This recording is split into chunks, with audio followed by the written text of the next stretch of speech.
Minister of Defense says, I am not afraid. I am not afraid.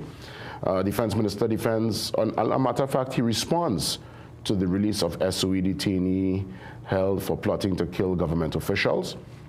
He says he would rather die, he would rather be assassinated than die of cancer.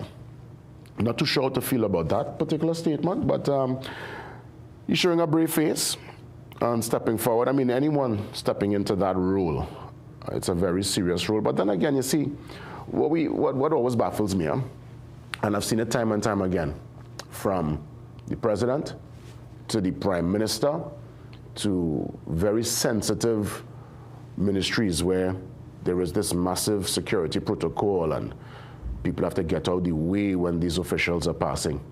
Especially with the president, we see so much security around these top officers. And when they're out of office, because one must always keep in mind, this particular role and function is a temporary one given by the people.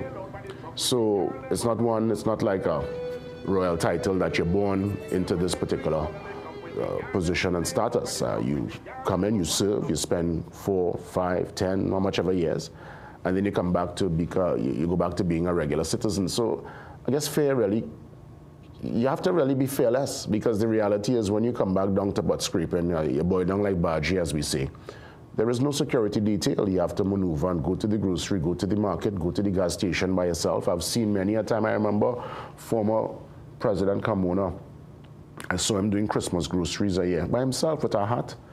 And I'm saying to myself, my goodness, I could not even you couldn't get close to this man. You couldn't get close to Parliament Weeks when she was in office. You can get close to certain people. And then, once you're finished with your particular tenure, you're back to you're back to being a regular citizen. As to whether they get extended detail, well, we saw firsthand with the former Prime Minister, he got some detail up until a particular point and then it was taken away. So I guess you have to probably have your own personal detail.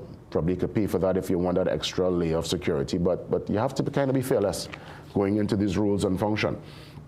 So yeah, that story, I had to kind of mention that there, because it's just so weird, you see other parts of the world, once you held highest office, you're always given a detail until you're no more. But here, 1 minute police telling people to get out of the way because you're passing through, and the next minute you're walking on the pavement like everybody else. And you have to mix and mingle and wait in line. So it's one of those, I guess, probably part of our framework that's a reality check.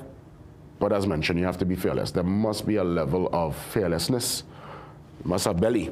And I think in terms of the defense minister,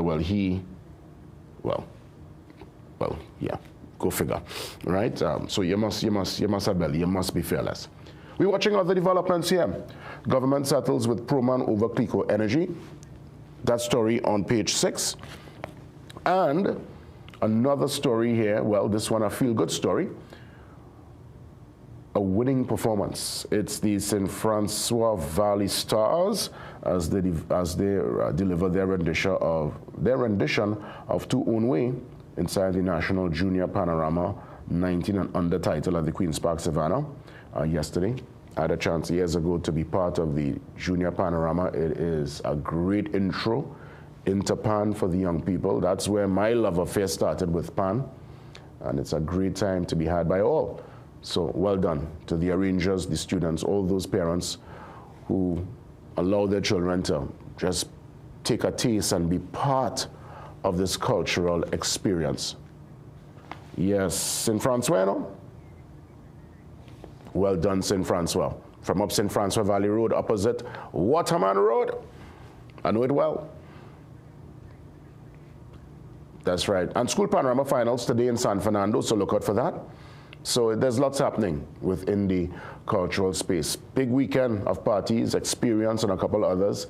Had people, so the socials, people really out and about and having a time. And just be safe, enjoy yourselves. It's now the kind of getting into the rhythm, and by the time end of the month, well, it's all over. I think this weekend is the big one, St. Mary's. Oh, yes. So by all means, enjoy yourself. Have a time. Carnival is definitely in full swing. Let's see what's happening via our sport page. We go to the back of the Trinidad and Tobago Guardian on this Monday morning, Monday the 19th as mentioned. All right, so again, Windies, we suffer 138-run loss to Afghanistan, you know. You know, the Afghans really stepping up when it comes to the cricket. And this particular tournament, I think it's happening in Namibia and Zimbabwe, if I'm not mistaken. It's a nice tournament. Some teams there, I mean, look, Japan field the team. And I tell you all, look out for the Japanese, huh? They might start off shaky. But when they get into their rhythm, the kind of discipline and structure they have there in Japan, they will become a force, huh? So Windies, from the under 19 level to the senior level, we need to step it up. Congratulations to Senegal winning the AFCON after a chaotic end of the second half. So let me put this in context for you. It's 0-0, the game is tense. It's being played in Morocco. The stadium is full, it's a partisan crowd, you know. Morocco in the finals against Senegal. So every ball the Senegalese players touch again, boudang and whistle. People back in the Moroccan team. Senegal scored down in the dregs of the second half. Referee didn't even ask for a video assistant referee review. Did not even go to VAR, he just made up his mind. Foul, infraction, no goal. So the Senegalese feeling a bit, feeling away. A couple minutes after that, man fall on the box. Referee called penalty. Right, Morocco. Well, Bacchanal in the place. Senegalese players walk off the pitch. People up in arms. A whole shambles going on. Sadio Mane, who is a talisman and I would say one of the greatest players out of Africa, called back the team to, come on, fellas, we can't forfeit the game. Let's face the music. What a Moroccan who was top player, well, top goal scorer of the tournament, step up to kick the penalty trap. And Elka is when you try to chip the ball down the middle, a kind of fancy kick, straight into the Senegalese goalkeeper's hand. So it's 0-0, extra time. Senegal get the go-ahead goal in the first half of extra time, and the game ends 1-0, and Senegal lift the AFCON title, their second title in so many years. I think in the last three, they would have won. Yeah, this is like, they won, and then they had somebody else, and then they've come again. So this is in the last three cycles, second win. When I tell you drama, I know I didn't see the finals live, I just looked at some of the highlights, but it was drama, nail-biting, real excitement. So congrats there to Senegal lifting the AFCON. Show the Moroccans, I mean, that will be a tough one to accept and to swallow this morning. To have this tournament at home and to lose on home soil, tough. Let's head back to the brief. Hands in the air. Carnival, as mentioned, in full swing. And this is some patrons here from the Holy Name Convent. Phoenix, remember, the teacher, the principal, acting principal, and the committee member came to promote the party. Well, I could safely say it was a tremendous success. It's some action that transpired last Saturday at the school. And again, Holy Name Convent, Phoenix, well done. Congrats on a great occasion. Let's get ready for the boss report. Sarud is up next with us, and after Sarud, we get into the zones of special operation with former Commissioner of Police, Gary Griffin. Your boss report, next.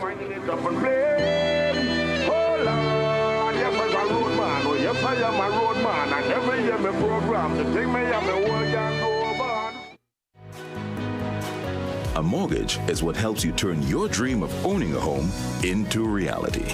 First Citizens helps you plan for every other cost, such as insurance, maintenance, and utilities. Mortgages build equity, offer long-term investment, and give you freedom to make the space yours. First Citizens is here to help you understand your first steps to a mortgage.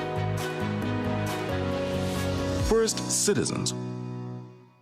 Magical Expressions Limited is the largest local importer and distributor of fresh-cut stems, offering the widest range of beautiful flowers at the most affordable prices. Call us today at 701-6488, 701-6680, 728-6786, or visit our website to order.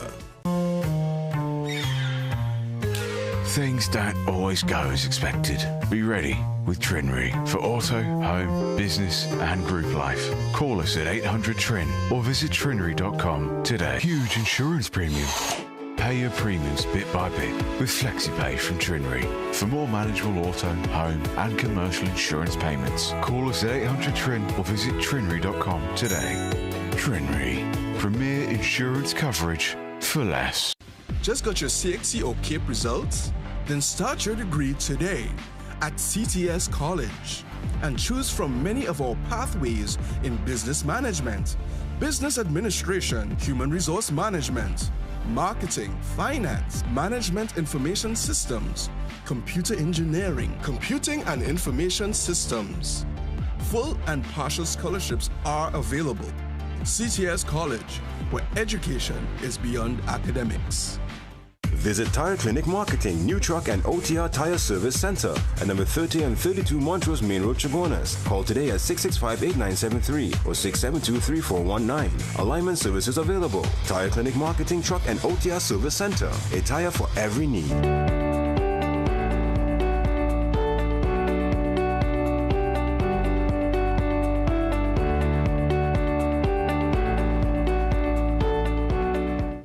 This and every Monday, we get details via the movers and shakers with our boss report, the big movers and shakers in business. And Sarud will share with us the intimate details. Sarud, good morning. Good morning, GW, and good morning, Trinidad and Tobago, and welcome to the Boss Report. Well, today we're diving a little bit into the financial results of two Canadian publicly listed local giants. Of course, we're talking about CIBC Caribbean as well as Scotiabank Trinidad and Tobago for their fiscal years ended October 2025. Now, both groups would have reported contrasting fortunes for their respective fiscal years. Let's take a look at what the groups would have reported and what investors might expect in the months ahead. And of course, are these right stocks for your portfolio? Well, turning firstly to Scotiabank Trinidad and Tobago for that fiscal year ended 2025, the group would have reported an earnings per share figure of $3.95 per share, an increase of 5.7% from the $3.73 recorded in that prior comparable period. Driving these earnings results was a creditable improvement in net interest income, up 7.7% from 1.43 odd billion to 1.54 billion, with total revenues increasing ultimately 7% from 1.95 odd billion to just under 2.1 billion TT dollars. Of course, the first time in the company's or the group's history, as reported by that particular company. Non-interest expenses up just about 5.3% from 840 odd million to 884 million. Ultimately, profit after tax up 5.7% from 658 odd million to just under that $700 million mark. Now, when we take a look at the breakdown of revenues and revenue trends over the past few comparable periods, we can see that it has generally been an upward progression in terms of revenues. Our revenue growth increasing in terms of pace from 3.6% in that prior comparable period to 7%, with net interest income increasing that 7.5 odd percent, while other income would have improved just about 5 odd percent from 516 to 542 odd million dollars. In terms of expense controls, well, Scotiabank is one of the most efficient banks in terms of controlling its non-interest expenses, and we can see that in terms of its efficiency ratio, where a lower ratio is a better or improving signal. And we can see over the comparable fiscal years that efficiency ratio decreased from 43.1% to 42.4%, notwithstanding the increase in non-interest expenses, of course. So what that translates into, roughly speaking, for investors is that non-interest expenses are growing at a slower rate than revenues, which is always a good sign ultimately for improving profitability. When we take a look at the balance sheet composition of Scotiabank Trinidad and Tobago, we can see that total loans were pretty much stable, growing marginally from 21.3 to 21.6 billion. There was a fairly significant increase in investments, up around 7 to 8%, from 6.6 billion to 7.1 billion in that yellowish segment, and other assets relatively stable at around $3.6 billion over the comparable period. So ultimately, balance sheet or total asset growth fueled by investments as well as modest loan growth, which means that investment or income generating assets form a higher composition of Scotiabank's overall total asset base, which again is good news for investors and positions the bank well for coming financial periods. From a valuation perspective, Scotiabank is trading at a price earnings ratio of about 12.2 times, which is above the sector average of just about 9.4 times, but on a historical basis remains quite attractive relative to its own historical norms as well as banking historical average multiples over the past several years. So at a price again of that $48 odd, that Scotiabank is trading at that price earnings ratio of about 12.2 times, as mentioned, above the sector average.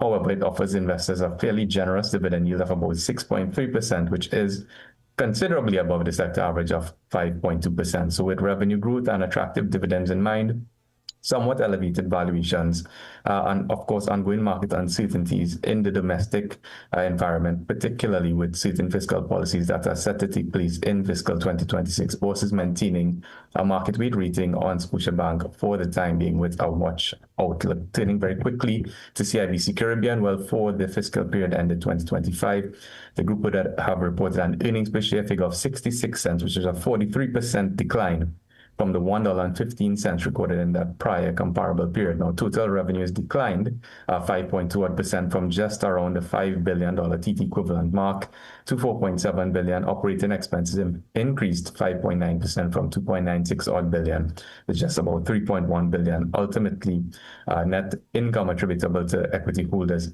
declined at just about 43% from $1.8 billion TT equivalent to just around the $1 billion mark. Now, when we take a look at revenue trends for CIBC, we can see that there was somewhat modest decline in net interest income, but we can call that relatively stable at around 3.6 billion TT equivalent, with operating income declining just about 18% from 1.38 odd billion to just about that 1.12 odd billion mark. That ultimately 5.2% decline. And when we take a look at PBT by segment, there were some notable changes, a roughly 120% increase in personal and business banking contribution to PBT from 231 to 506 million in that orange segment, a decline of about 80% in corporate and investment banking PBT from 1.6 billion TT equivalent to just about 1.13 billion TT equivalent, and a swing from a profit to a loss in that wealth management segment from 61 million TT equivalent to just about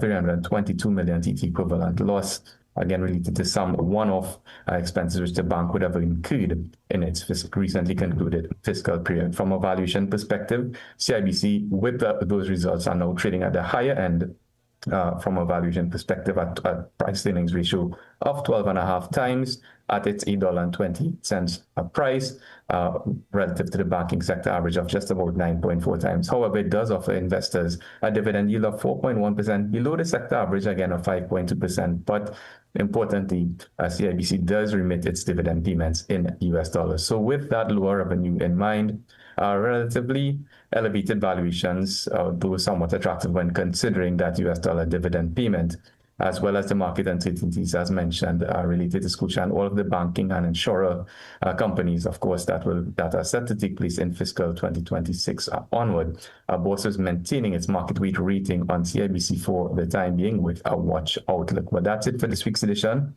For more information, you can give us a call at 226-8773. Email us at info@bosfinancial.com. And of course, you can check out all of our research absolutely free at our website, bosinvestment.com. And you can catch this article in today's business section of the Trinidad and Tobago Guardian newspaper.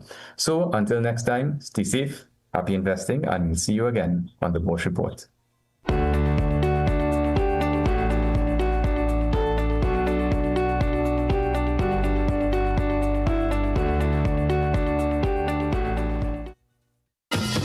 When the carnival pace pick up, Royal Castle is the most tasty and convenient stop. Welcome to Royal Castle's drive-thru. Whether we heading to the beach with chicken buckets and sides, having a house line with all the combos and sandwiches, or we stop by the castle to eat before the fete. Royal Castle local flavor is always part of the carnival.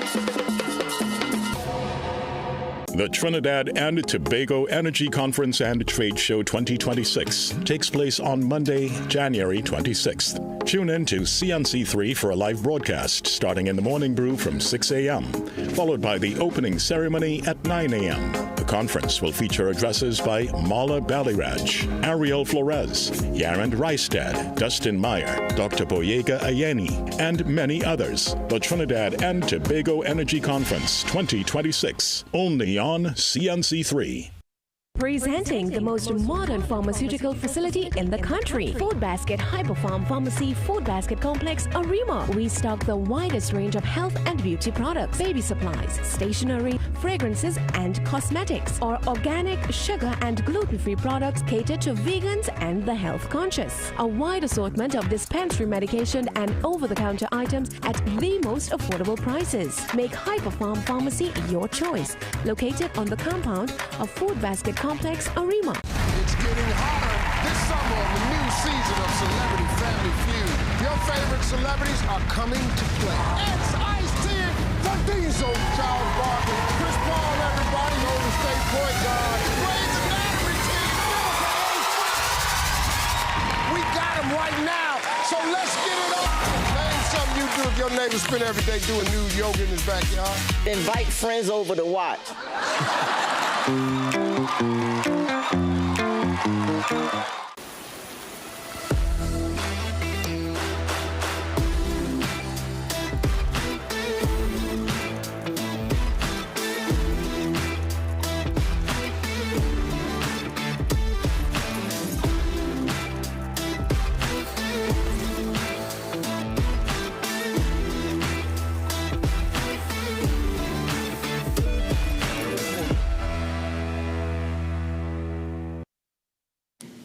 Some of us like to test limits, but there won't always be second chances. Obey the speed limits. Maybe you don't value your life, but others value theirs.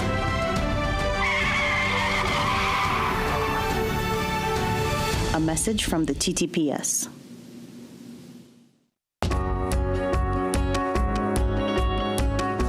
Sportsmanship is when an athlete walks off the court and you can't tell if he won or lost because he carries himself with pride either way.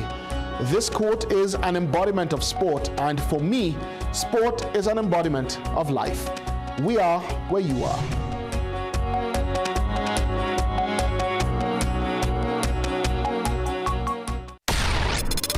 Filmmakers, producers, content creators, influencers, and recording artists. If you're looking to rent a versatile studio space with green screen, video wall, cyclorama, and more, look no further. GM Labs is here to make your dreams a reality. Located in the heart of Port of Spain on St. Vincent Street, GM Labs is your one-stop shop for all your creative needs with over 2,800 square feet to work with. Take your creative concept to the final product at GM Labs. Give us a call or WhatsApp or message us on our Instagram and Facebook pages at GM Labs TT. Get the story first. Want to know what's happening in news, sports, or crime? Get the CNC3 app. As the story breaks, CNC3 is there giving you the story first on your mobile device. Be connected to the most trusted and reliable news source, CNC3. Access your world with just a tap. The CNC3 app.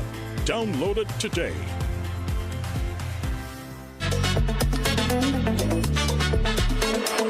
Somebody get full roll with You know what, would that be nice?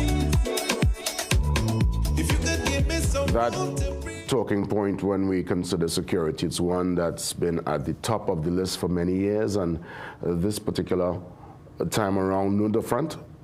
Zones of special operation, that's a major talking point, and many people across the country are putting in their 2 cents debating this particular development. 27 MPs on the government would have voted for. Of course, 11 in the opposition voted against. So naturally, it's fair to say in the lower house, there's that lean towards the zones of special operation. It's interesting to see what will happen in the Senate and the upper house this week as they continue with the debate. But let's bring in the former Commissioner of Police, Gary Griffith, to treat with this particular development. Gary, let me say good morning to you, and great to see you as always. Welcome. Always my pleasure. Good morning. Well, Gary, I know you are looking at this particular development. It's one that's been kind of, from what I understand, the opposition that was then in the driver's seat when they were in government brought up this particular discussion. It was dismissed from, I guess, all sides. What makes this particular timing different, and why, or at least is this zone of special operation does this plan bring about, or at least based on what we have seen in Jamaica and Belize and all these places that they reference, could it yield results, Gary? That's basically where I want to start, the zones of special operation. Yeah, sure. I'm one of those that I don't make comments to please one side or the other. I say it exactly as it is. I bring facts. I listened to a criminologist recently, a few days ago, in The Guardian, actually, and he gave a reason why it won't work. But if France wins the World Cup, this criminologist will say it's because of transnational crime with the Mexican drug cartel, and he could never bring information. I work on data. I work on actual documentation and history. The fact of the matter is that we had two governments over the last 14 months. They had a state of emergency. And with that state of emergency, there was not one report of abuse of authority outside of what was placed in that bill. So the zone of special operations is a watered down version of a state of emergency. Everything that can be done in the zone of special operations could be done during the state of emergency. The difference is, however, it can only be in a particular area over a certain period, and the curfew could only last, I think, 72 hours. So the zone of special operations really and truly is a watered-down, diminished version of a state of emergency. And I think it is, my personal view is, I think it is very important for this to happen. Reason being is that even as a minister, a national security advisor, as a commissioner of police, I never believed in a state of emergency being used as a crime-fighting tool. Even though you will get results, you would have seen it. The results were there, from 600 odd murders to just over 350. The problem, however, is that how it is used. It is used as a mechanism to be able to incarcerate all the major gang leaders, the gang members, the shooters, the assassins. Once you incarcerate them, obviously crime will go down. But then there's going to be a price to pay. They're going to come back out, and when they come back out, they're going to be more forceful. They're going to retaliate. They're going to try to get back their turf that was being taken from them. And with that, there needs to be some type of a cushion to move from an SOE straight back to nothing. And this zone of special operations can very well provide that. And then, the country will say, well, why don't you come up with policies and so forth? That is where the problem lies. And this is not in any way to knock the Minister of Homeland Security or the Commissioner of Police, but the country has to accept the fact that these two individuals were middle management. So, they have one, the minister, for 10 years, his last experience in national security was to speak to a guy in a talk show for an hour. So he does not have that capability. So that's why for the last year, come April will be a year, 20% of the time in government, this government, there's been not one policy, one unit, one program, one piece of technology, one system, nothing at all to be able to reduce crime. The same UNC government in 2014, you'd have seen the emergency response patrol, the rapid response unit, community comfort patrols, special anti-crime, special national security special operation group, national operations center, dam and vessels, you name it. It was over 100 policies, and in that year, the murder rate was almost the same as what we had last year without the SOE. So in the absence of policies, units, technology, and so forth, the government has been left with no choice but to do what is required to keep the safety and security of citizens. And if it is that hundreds of lives were saved, maybe the end justifies the mean. So the zone of special operation is something I see as a necessary stopgap measure to diminish the repercussions that will take place when these individuals who have been incarcerated for so long are going to be released. Well, how does it become proportional? Because we have to consider, we all live here, and we know that there can be an uptick at any given point, at any given time, in any given area. We have seen where Enterprise, their name would have been called in some years ago. We know the challenges that East Port of Spain go through. Sometimes we might hear Santa Cruz out of nowhere, just hearing stuff happening in Santa Cruz. There's an uptick. Where I grew up in sleepy and quiet Erin, there's been shooting down on Beach Road by the beach. And so I'm trying to figure out, with crime and criminality rearing its ugly head at any given day, at any given time, in any given place, how would this be proportional, Gary? What's the game plan? And there again lies the problem, because the Commissioner of Police, again, likewise, just as the Minister of Homeland Security, he was middle management. He probably was in charge of about 10 men, and now he's in command of 7,000. He does not, I don't think he will have the capability to be able to think outside the box to come up with a comprehensive operational plan involved in utilizing different arms of the protective services, a strategic system based on intelligence gathering to be able to to come up with the systems to show exactly where Zoso should be. So what is going to happen? They're going to turn immediately to, let's look at all the areas, let's look at the map, let's look at where the most amount of murders took place and put Zoso there. That is not how it should work. I made the recommendation for Zoso several months ago because I saw that Jamaican model and there has been advantage there. But it is not. It should not be just looking at where we had lots of murders and then put these security forces there. It is similar to the saying. You ever heard the saying? You set in field for bad bowling. So the man hits the ball in middle, so you drop the troops. You put a player there. Then you hit the ball in cover and you then put someone there. That is set in field for bad bowling. And we cannot set a field for bad bowling and then expect to win the match. It has to be proactive. We have, instead of just looking at where crime is, you're supposed to look at what can be done in going into strategic areas to have a comprehensive operational plan to prevent crime from happening. And how does that work? It has to do with the same gang leaders or persons who are very instrumental in causing the hits and the drugs and the illegal weapons.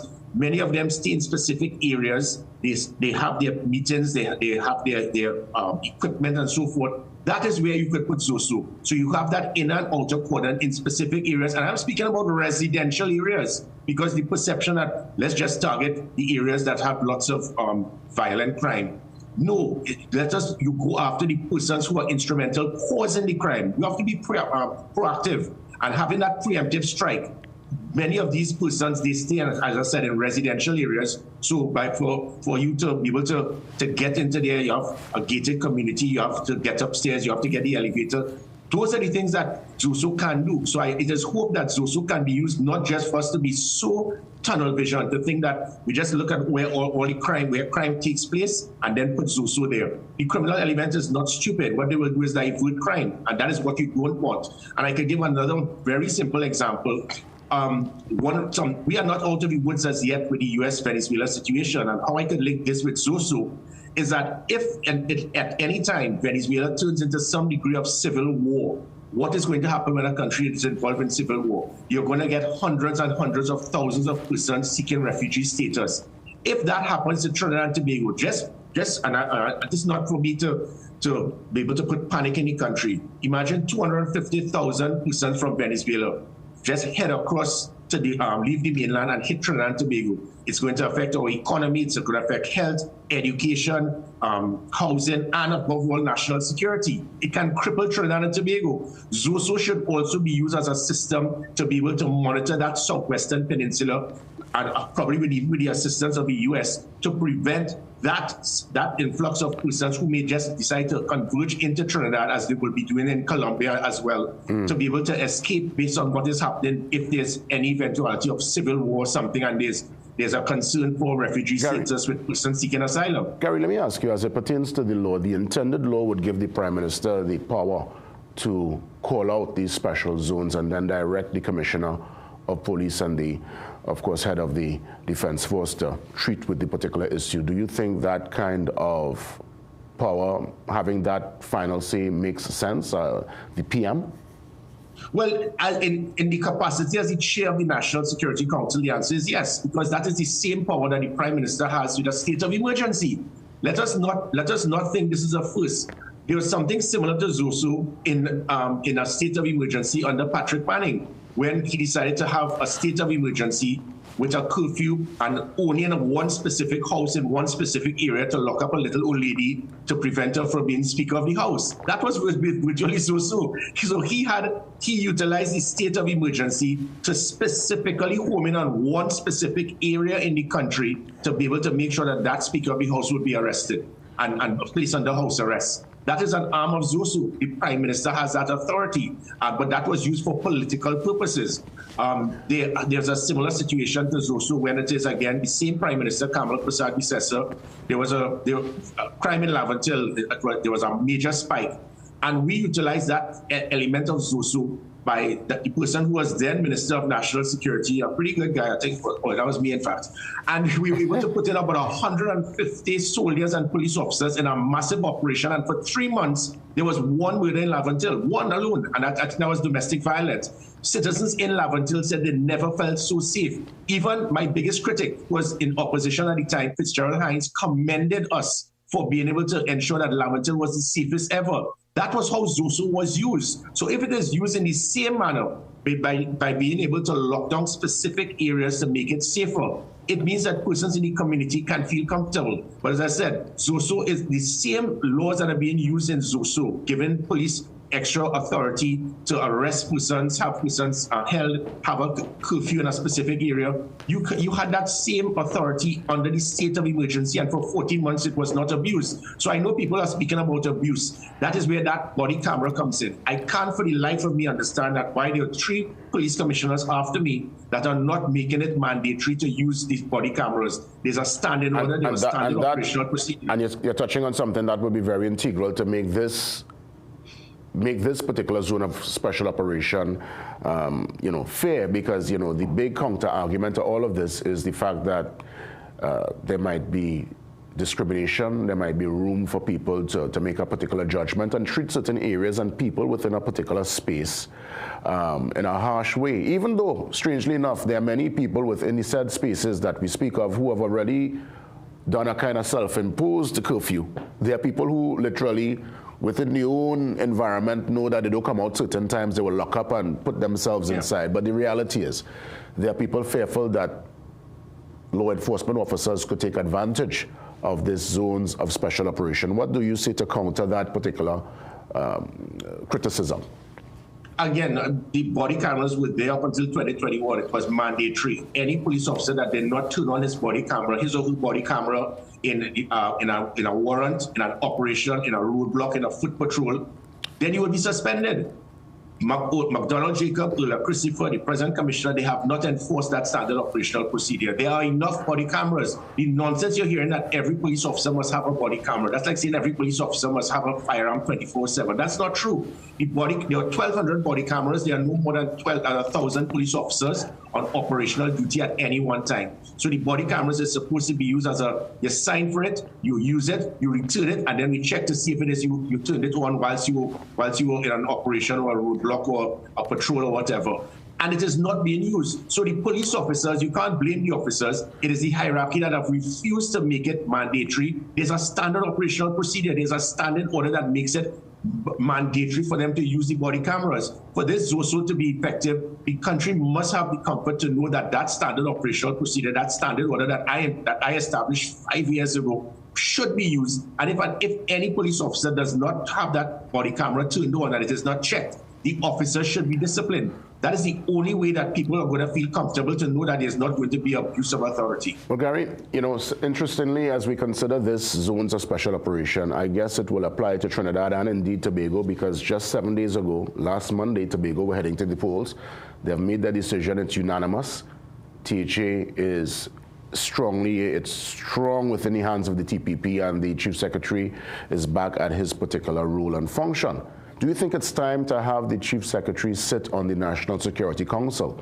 And more so, how would this impact Tobago, where we would have seen in years gone by, certain times in Tobago there's an uptick, and Tobago people are very concerned about their particular security and safety. So firstly, is it time for Farley to sit on the National Security Council? And if so, how do they make that possible? And do you see this zone of special operation impacting Tobago in any way? So let's treat to the first one first. Again, this is my personal view. Being in the National Security Council for several years as a security advisor and as a security minister, if he comes to look after the well-being of Tobago in the National Security Council, who's going to look after the well-being of Trinidad? It seems that I would say there's a saying that cannot be half pregnant. The National Security Council is there designed to look after the well-being of security for Trinidad and Tobago. So you can't just automatically turn Tobago into something separate and apart. It's like it's St. Vincent and the Grenadines. I could never hear somebody say, well, we need to have somebody in the National Security Council for the Grenadines, in the National Security Council for St. Vincent and the Grenadines. The National Security Council is something we inherited from the British system, and that council will comprise individuals who are specifically involved in national security for the country. So that will be the Prime Minister, the Attorney General, the Minister of Homeland Security or National Security, the Minister of Defense, and But anytime you start expanding, then the Minister of Tourism should say, well, why not me? Because no, but I mean, Gary, I'll have to challenge you on this one, because to me, if indeed the Chief Secretary is the man who is in charge of the affairs of Tobago, I think having him there to lend his voice could only be a plus, because the reality is he will be able to understand the concerns and the culture of the place better than anybody else. So, right. So not have him there, it feeds into the whole concept that we as Trinbagonians are making decisions on behalf of Trinidad and Tobago without consultation, Gary. No, well, you see, when you have national security, I mentioned, it means that the Minister of Local Government should see her, because they are very important in the well-being of all the elements pertaining to what has happened in Trinidad. What happens in these things? Because as I said, the Minister of Energy, the Minister of Health, the Minister of Tourism, the Minister of Local Government, they all at a time could say, well, I have a right to be in part of the National Security Council because there are things that affect security in my ministry. And the same thing can happen with the THA Secretary.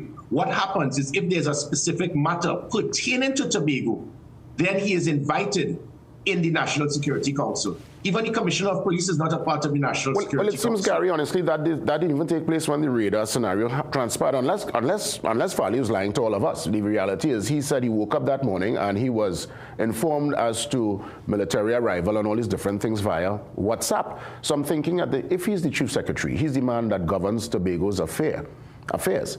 Why not have him on? Because again, it goes right back to Tobagonians and the mindset that we, do include them. We fight them down. They're almost like an afterthought. And I find we have a unique moment here, Gary, for inclusion.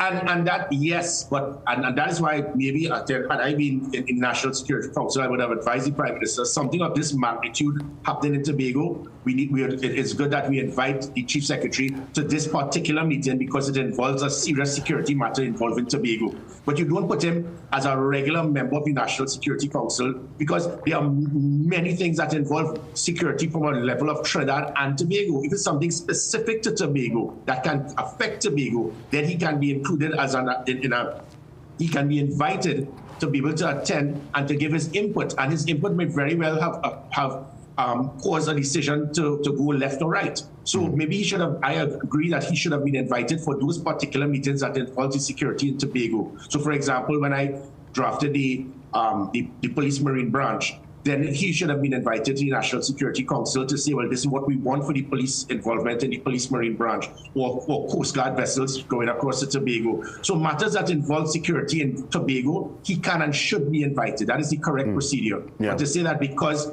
he must come in, there are going to be many things involving the defense force and the police and technology and so forth, that you do not require the input of the THA's chief secretaries in the similar manner that you don't require the input of 90% of cabinet. Understood. Let me ask you, when it comes to Tobago, the zones of special operation, do you anticipate that if for any reason, God forbid, let's say a particular area in Tobago just gets hot, or there is intelligence that a particular space is harboring criminals from Trinidad and Tobago, could this be applicable for Tobago, and how you think Tobago will accept these zones of special operation coming to their shores? Well, again, it goes right back to my point. Tobago is not seen as a hot spot. But in the same manner, what we started seeing was a migration of criminal elements and crime from Trinidad to Tobago. So what, again, I keep going back to that, you don't set feel for bad bowling. It's similar to you lost your car keys in a street and you're only looking for the car keys under where there's a street light. You have to look where you feel it could be. Where the problem lies for security breaches in Tobago, it's from the area of leaving Trinidad to get to Tobago. It is unbelievable that somebody will be going into Tobago on a boat and you have to go through the walk-through scanner because we don't want you to carry a weapon. But a vehicle will drive, you could drive a vehicle and the vehicle is not checked. That is where, as a minister, I drafted that whole system to ensure K9s must be put. We must have the walk-through the scanners to ensure that every single thing in every vehicle is checked and tested to ensure that weapons, illegal drugs will not be entering. That is where the ZOSO should be, on the ports to prevent anything getting to Tobago. Because getting to Tobago and you have 2 murders, what are you going to put ZOSO with? On Store Bay, in Scarborough? No, because it's an isolated crime. What you need to do is to put it in an area that is going to prevent the crime from taking place, which again would be the ports. Yeah, understood. So Gary, you're thinking that once this is done in a structured manner, we can, and I want to end the same way we started, we can yield some results because, I mean, the reality is something must be done. We have been going through the crime and criminality conversation for years now, and we just spin it up in mud, and I think, you know, something must be done. Is this the solution, Gary? Could this really yield results and make the average citizen feel safer in on the land we call home, Trinidad and Tobago? Well, again, as I said, the only way that I never believed in these things being used as a crime-fighting tool, but in the absence of those persons in authority having the experience, knowledge, and capability to come up with policies, units, technologies, systems, and so forth. There's not been one thing done in the last year to say, listen, we have established this new unit, this technology. That's why we put an end to kidnapping, an end to home invasion, an end to extortion by putting those things in place. In the absence of those things, the government is left with no choice to do what is required to provide the safety and security of the country. First SOE and now this also. Let me finally add, the main thing about it is not about these laws, it is about policing. Because, you know, when it is I had this a few moments later, it wasn't done for a joke, it was done to deliberately. When persons are held, you don't just lock up persons and then throw away the key. Many of those persons became informants for myself to stop and give me information. And I repeat, I've knew just a few nights ago, a young man, his insurance expired 2 days ago. He didn't know. The insurance didn't contact him. It was a mistake. And the police officer said, okay, well, wreck your car. And an ignorant police officer said, I don't care. The law is the law. That person now has to find $10,000, which equates to how much you usually pay for bail if you find an illegal weapon. That is the type of ignorant policing we do not want. Because there seems to be a new system of policing. We have to lock you up. The Trinidad and Tobago police has now become the Trinidad and Tobago ticketing police. Sometimes we need to understand there's something called, this thing about zero tolerance is stupidity. You must be tolerant. You must understand the situation. And the most dangerous thing is giving an ignorant person authority. I ask police officers, sometimes you need to be calm, you need to be measured, you need to analyze the situation, because that's an example could turn that young man now into a criminal. And that is where the problem lies, in training police officers to understand how to utilize their mind to make decisions and not just be arrogant. Because when it is you have ZOSO or not, the police officer still has an authority to affect the lives of citizens of this country. Indeed, Gary. Thank you so much for that. Discretion is something I always speak about here on the program. All the best, Gary. Let's touch base soon, and happy Carnival to you. I'll see you in one of the events for the season. All the best. All right, so Gary Griffith giving some perspective on the zones of special operation. We will continue with this discussion after 7 when Kobe Sandy Alderman joins me to advance the conversation. Let's take that pause and come right back. See you soon. Meet a girl down in this place. She tell me her name was Miss Grace. She said, boy, I stay long. So Louis take a dance to this song. This don't have to be the last one. So then I asked what she drinking. PRW, the People's Company. Check us for all your computer and electronic needs. Get a laptop, printer, bag combo, only $2,650. Samsung A9 tablet, $1,199. 85-inch Samsung TV, $9,999. Need a printer? We've got it. Get a PS5 console from $5,300. Get an 8-channel security combo for $3,000. Call PRW today.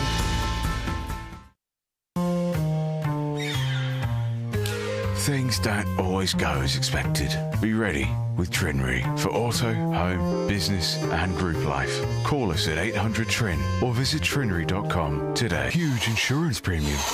Pay your premiums bit by bit with FlexiPay from Trinry. For more manageable auto, home and commercial insurance payments, call us at 800-TRIN or visit trinry.com today.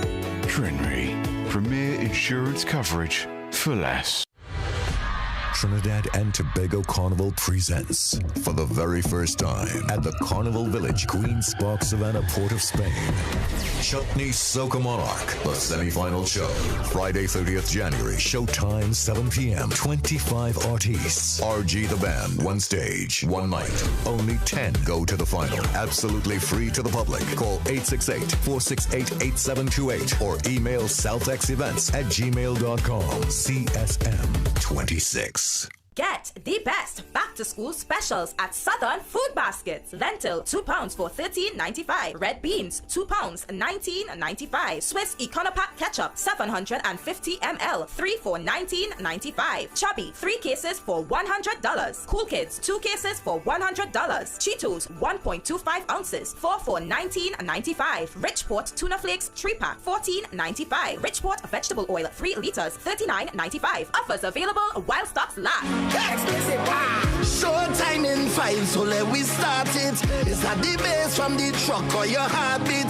Nervous energy, and it look like stage right to me. Yes, welcome back. 7 minutes moving up to 7 o'clock. Let's remind you ways you can connect with us. Be part of the program. Sit with me live in studio or join me on the Zoom line. tmb@cnc3.co.tt. That's our generic. I would say generic. That's actually our email address. That's the official place to make the request.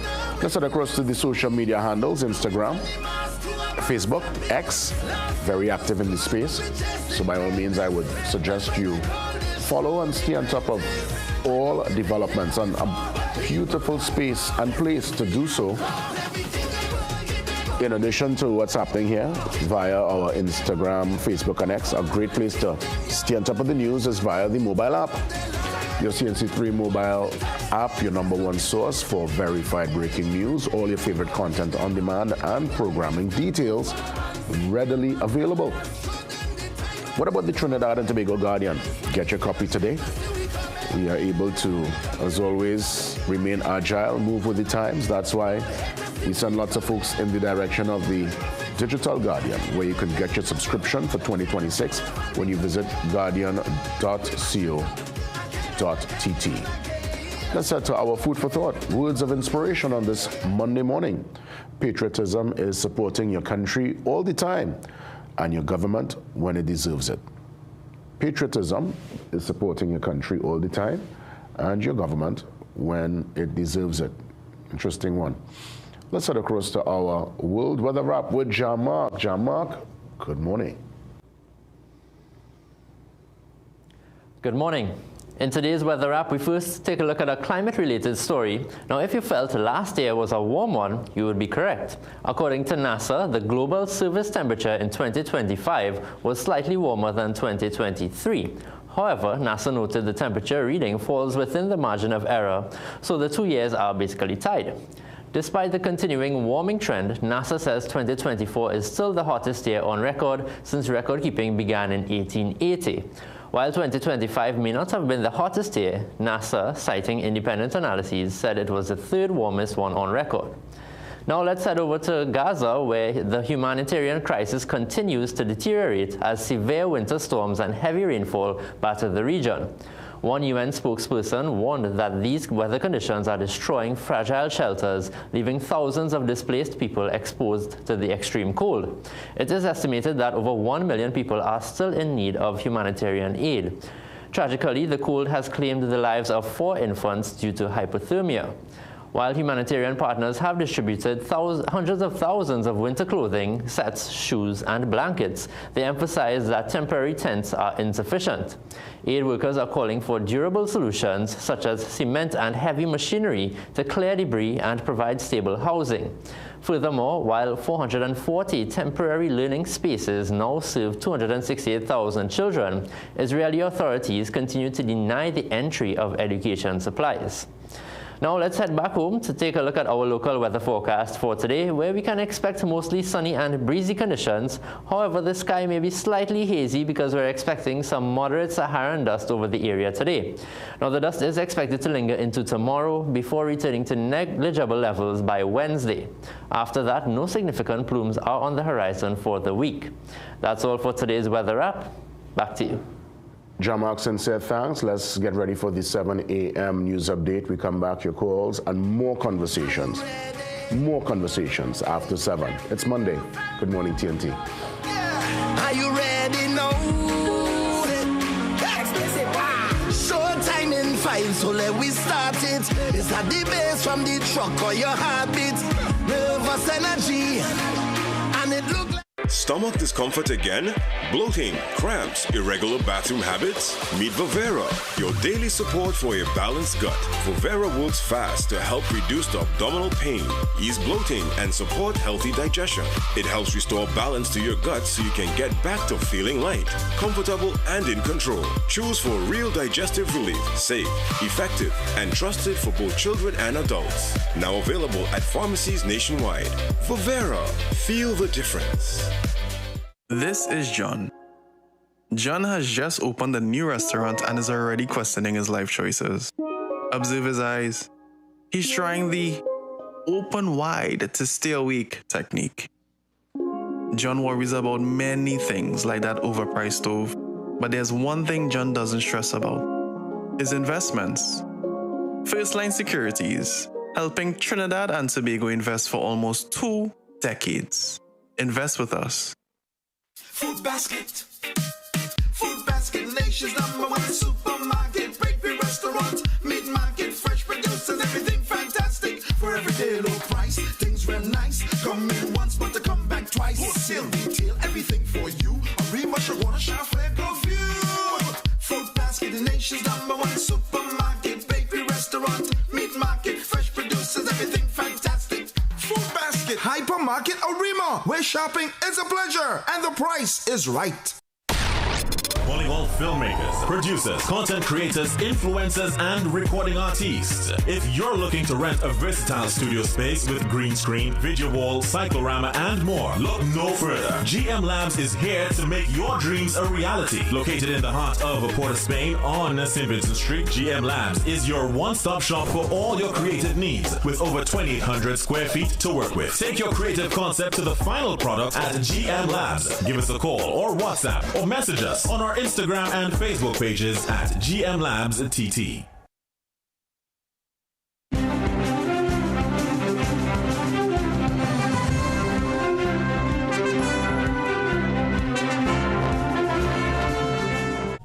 Good morning, I'm Soini Gray with headline news on CNC3 and the TBC Radio Network. Defense Minister Wayne Sturge says he's not afraid of being assassinated. This after a man who was detained under the state of emergency for supposedly plotting to kill a government minister was released without charge. Last year, a detention order claimed Danny Guerra and others plotted to murder a minister, and he and others should be detained under a preventative detention order. At a government media conference at UNC headquarters on Sunday, Sturge confirmed that the government minister threatened was him, and when asked if he was fearful, he said no. I'm not afraid. We all die. We all will get that chance. And if you give me a choice between cancer and an assassination, I'll choose an assassination. So I'm not afraid. Former National Security Minister and former police officer Marvin Gonzalez rubbished Sturge's supposed bravado, saying the threat was fake to begin with. That alleged threat that the government spoke about and the TTPS, I don't believe it. I think it was a lie. It was a monstrous lie to mislead the people of Trinidad and Tobago, and a way of imposing a state of emergency as a crime tool, as opposed to dealing with a specific national security threat. Because up to today, no one was charged. 23 children in need of urgent medical care benefited from the Children's Life Fund last year at a cost of $12.2 million. Health Minister Dr. Lakram Bodo confirms the fund currently stands at $63.5 million to provide financial support for children with life-threatening and life-limiting medical conditions. Last June, the Children's Life Fund bill was amended to provide funding for children with life-threatening forms of cancer, heart, and kidney disease.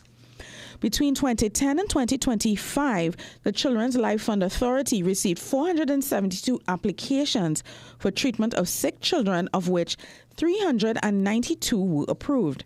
In 2025, there were 31 applicants. 26 were approved, 23 of them were transferred abroad for medical attention at a cost of $12.2 million. The fund was established in 2020 by Prime Minister Kamala Persad-Bissessar during her first term in office. A body found in San Rafael is believed to be that of Sir Jamal Rampasad, who was reported missing last Wednesday. It was discovered near to where his cell phone was previously found. When CNC3 visited the family home in Princestown on Sunday, no one was willing to speak. Captain Valent Rambarat of Hunter Search and Rescue told CNC3 News Rampersad was last seen at Lush Restaurant and Bar in Curep between 6 and 9 p.m. Relatives said he went to meet a woman he met online and was seen in her company. According to family members, he said that he would arrange a ride home, but when he did not return, they reported him missing. An autopsy is scheduled for today. Those were your 7 a.m. news headlines. We'll have another news update at 8 a.m. on the TBC Radio Network.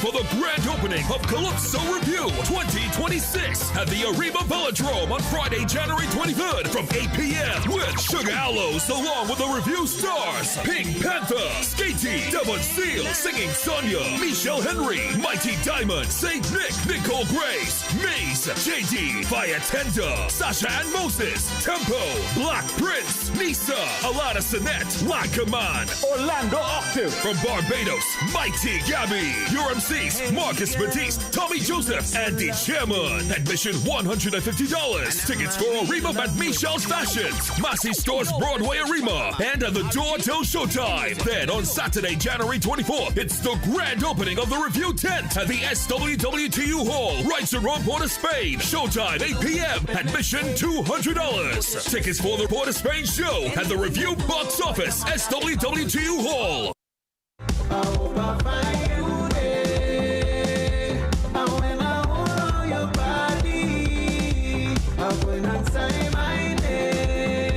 Like this is respectfully.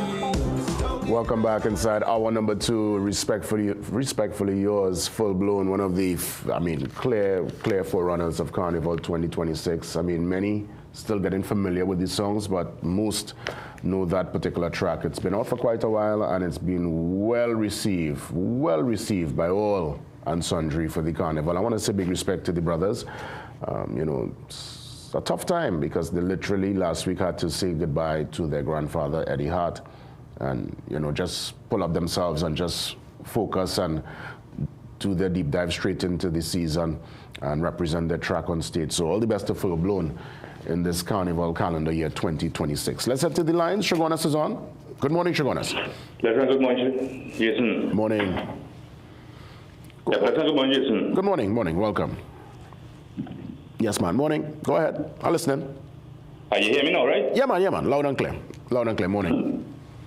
All right. First of all, I would like to say kudos to the government relevant to what's going on in connection with the Children's Life Fund. Like that more money is being pumped into it and more resources, and they are looking at more cases so that more children could be addressed relevant to their health situation and everything. Because really and truly, the children didn't ask to be in this position, and if they could be helped out, all the best to everything, because the children is the future, right? The second thing I would like to say in connection with the whole rollout of the crime situation, I believe, honestly speaking, that if it is that somebody is innocent, regardless of whatever area that they're living in, right, those stereotype nobody. Right. At the end of the day, there was always the hotspot areas where crime is, but a lot of people live in these hotspot areas as a result of circumstances. They can't do better. They can't move out. So there is no reason to target. And I'm not saying anybody targeting anybody here, but there is no reason to target anybody who trying to make it out of there, make a better life for themselves. You understand what I'm saying, Jason? Of course, yeah. Right. And I would like to say a special shout out this morning to Ms. Digo Martin. Right. And everything is everything. Thank you, Jason. You take care. Have a good day. Oliver Shagonas. And I think it's a fair assessment from Shagonas.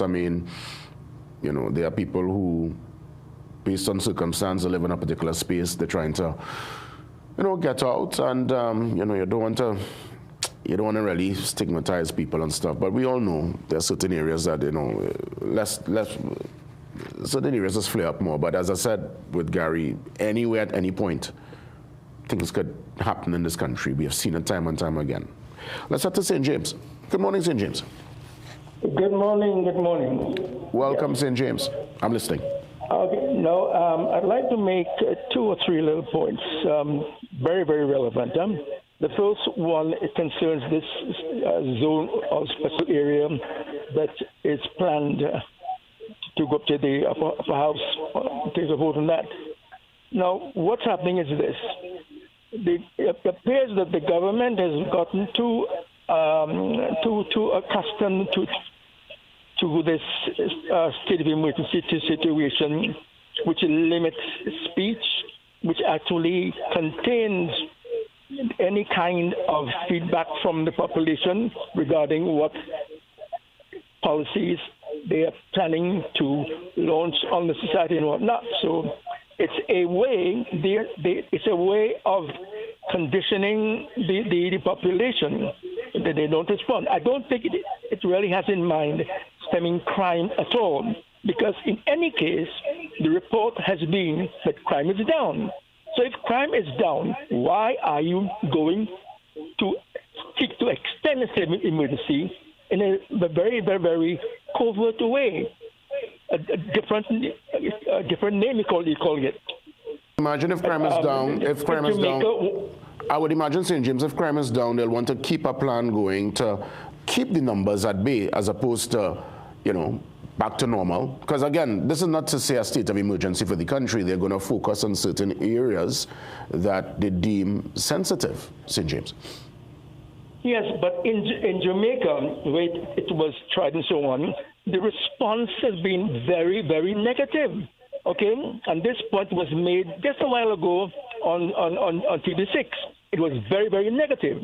So why are you going along with that particular plan? It doesn't make sense. Yeah, okay? there were claims of abuse.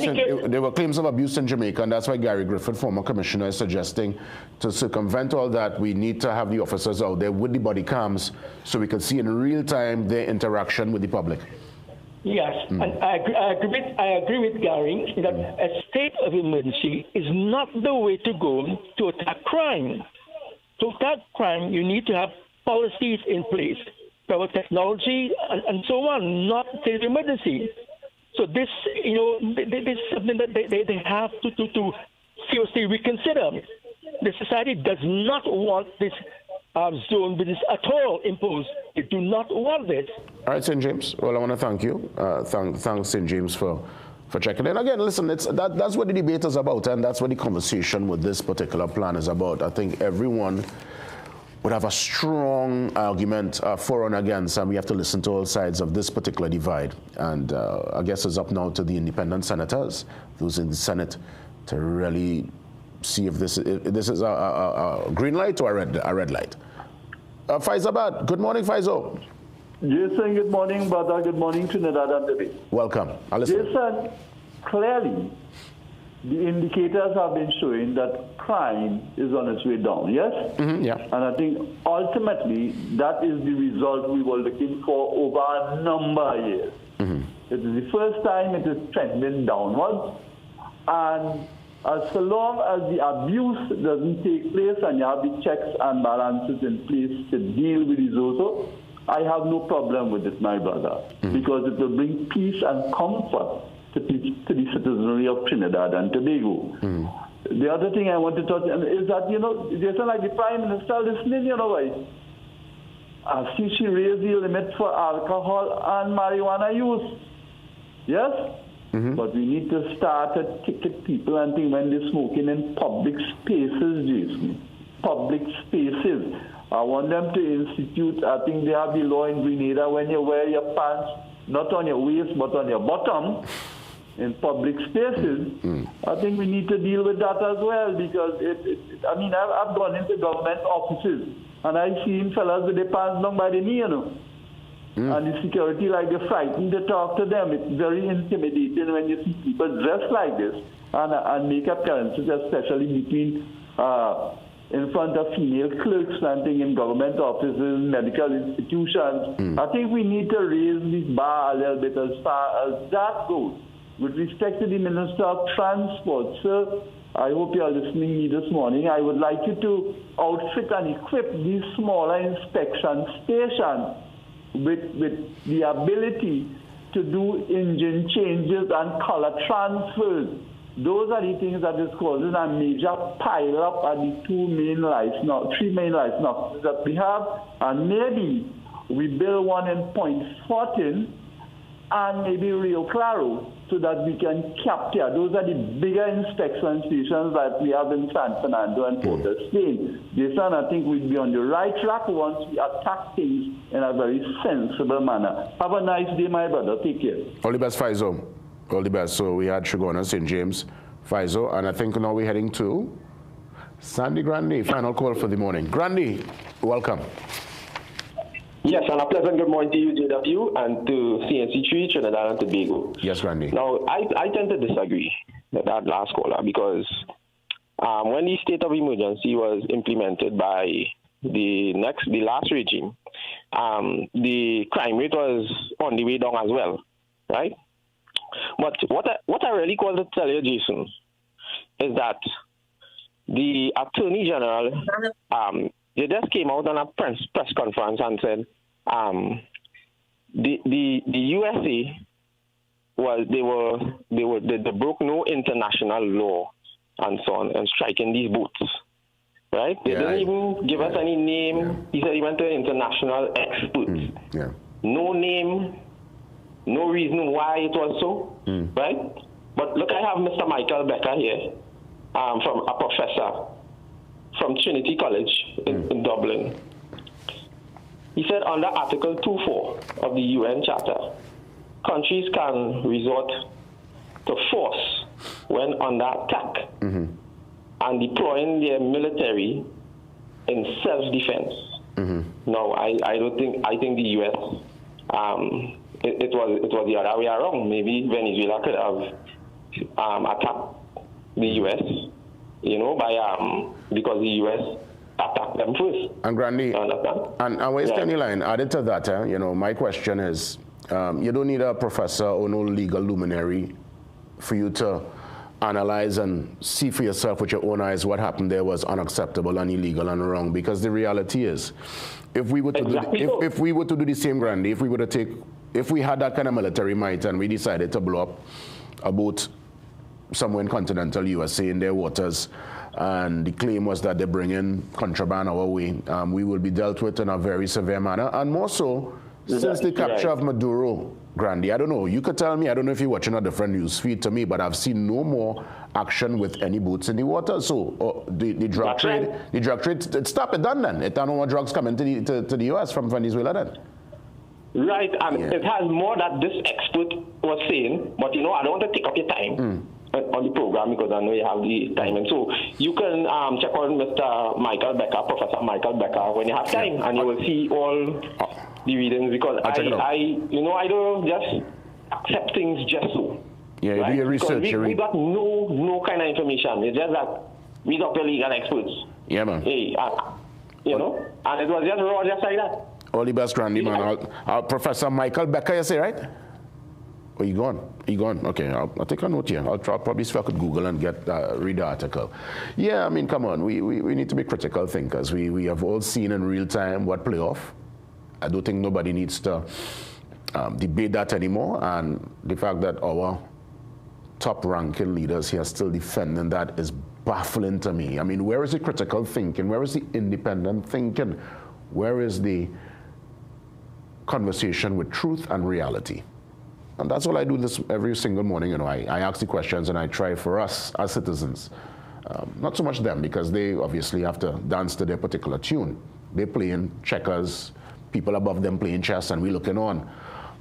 But the truth is the truth, and we can't deny what we would have seen play out in real time. The whole world saw it, and I guess it's left to history to decide what side that we as a nation, when they look back at it years from now, what side we would have,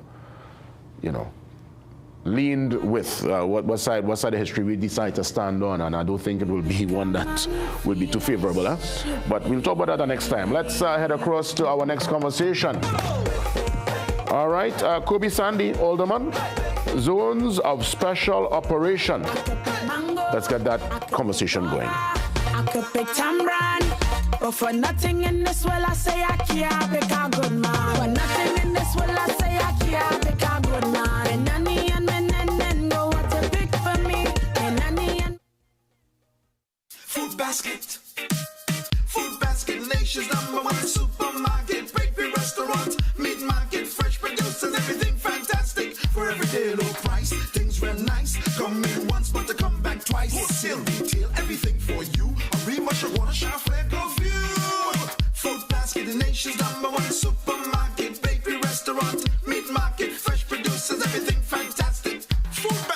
Marketplace Chaguanas, where shopping is a pleasure and the price is right. The Trinidad and Tobago Energy Conference and Trade Show 2026 takes place on Monday, January 26th. Tune in to CNC3 for a live broadcast starting in the morning brew from 6 a.m., followed by the opening ceremony at 9 a.m. The conference will feature addresses by Mala Baliraj, Ariel Flores, Yarand Reistad, Dustin Meyer, Dr. Boyega Ayeni, and many others. The Trinidad and Tobago Energy Conference 2026, only on CNC3. Vibes and Soca Cooler Cruise is back. Vibe City 105 FM and Team Undrunkables is bringing you the ultimate Soca party experience on Carnival Wednesday, February the 11th, aboard the iconic Harbor Master.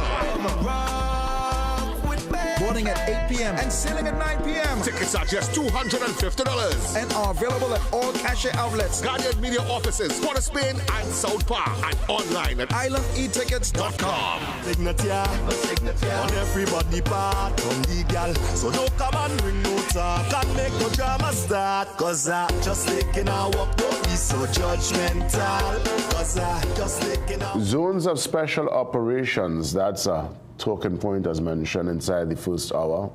In the maxis, taxis, supermarket, market, you name it, people have their particular perspective on it. And let's continue with that discussion. We welcome Alderman Kobe Sandy to treat with this very, I would say, hot off the press discussion. Of course, last week, Friday, it went to the lower house. Now it's up to those in the upper house to give their perspective, and we'll see if in due course this will become law. Kobe, welcome, and as always, great to see you.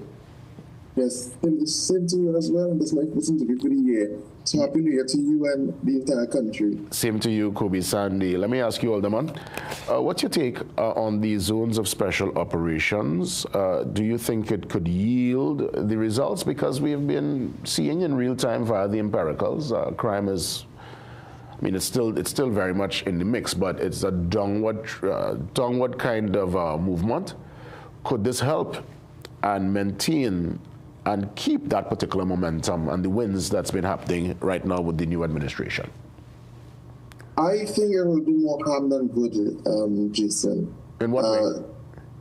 The fact that this government brought this bill without any consultation, there is also a lack of research and empirical data that will tell us that these zones will work. I listened to people very intently.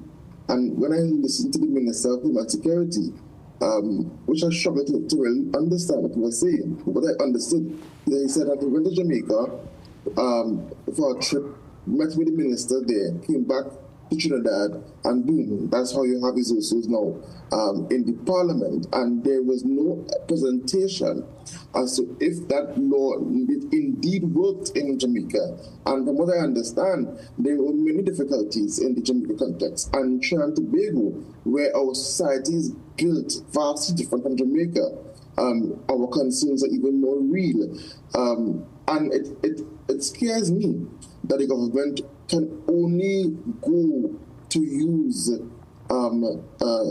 exceptional powers to treat with crime when it, and these powers that impact the lives of everyday citizens, not just the criminals. And we are saying, yes, go to the criminals, but this type of law impacts the daily living of law-abiding citizens, which is the majority of us. And that is why I'm saying that with the lack of consultation and the reloading of the bill in the House on Friday into Saturday morning, the wee hours of the morning, it is very sad and very, of course, concerning to see what will transpire from this legislation here.